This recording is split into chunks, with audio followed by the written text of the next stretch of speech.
You need to hear this because a lot of people stopped eating chia seeds because they felt bloated, uncomfortable, or they were told years ago that the seeds are bad for their digestion, especially if they had a sensitive gut.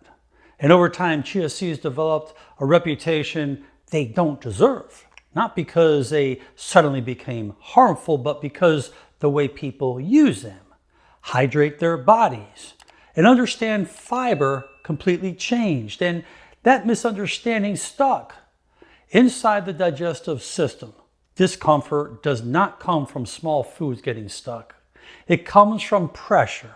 Pressure builds when stool is dry, hydration is low, gut motility slows, or fiber expands without enough water to soften it. And when that happens, the last food eaten gets blamed. Chia seeds are almost entirely soluble fiber. And soluble fiber behaves very, very differently than rough, insoluble fiber, because when chia seeds are soaked properly, they absorb water and form that soft gel. And that gel lowers pressure inside the gut. It improves your stool consistency. It supports smoother transit. It feeds your beneficial gut bacteria and helps protect the intestinal lining over time. This is especially so important for people with sensitive digestion or conditions involving increased pressure in the gut, where hard stools and straining are far more irritating than properly hydrated fiber. Even in people with conditions like diverticulosis or a history of flare-ups, properly soaked chia seeds are generally well tolerated because they are soft. They soften the stool. They reduce pressure, not increase it. The problem occurs when chia seeds are eaten dry, sprinkled on the dry foods, or consumed in a dehydrated body. In that situation, the fiber expands without softness, pressure rises, discomfort follows, and chia seeds get blamed. This is why one person feels better eating chia and another feels worse, not because the seed is good or bad, but because of hydration, preparation, and gut movement determines how fiber behaves once it enters the body. Years ago, people were broadly warned to avoid seeds if they had gut issues.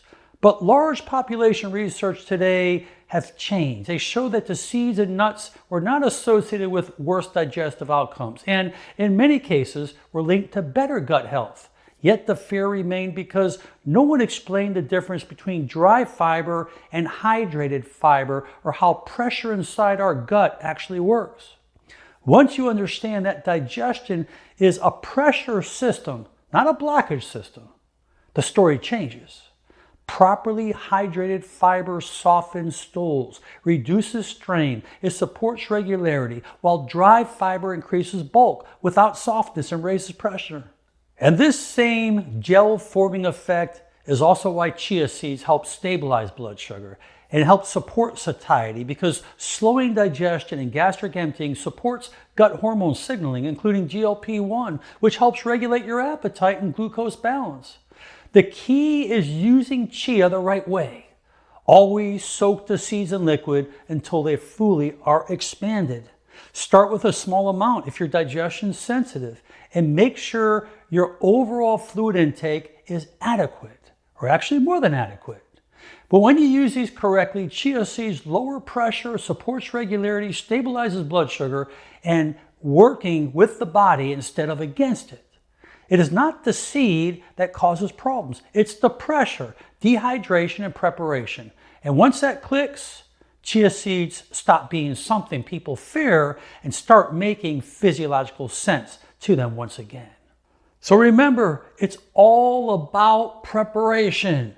Soak your chia seeds. Soak them for 10 minutes. They'll swell 12 times the size. They get soft. And did you know that those chia seeds, that soluble fiber latches on to bad cholesterol, helps it get rid of the body, lowering cholesterol. It has so many positive physiological benefits for your body. And if you're believing that they're bad for you, you need to listen to this video once again. I hope you share this video with your friends and family. Share it with someone who has digestive issues. Let them do their research, because it will definitely help them. Please leave your comments below. And most important, make it a great day. I'm Dr. Alan Mandel.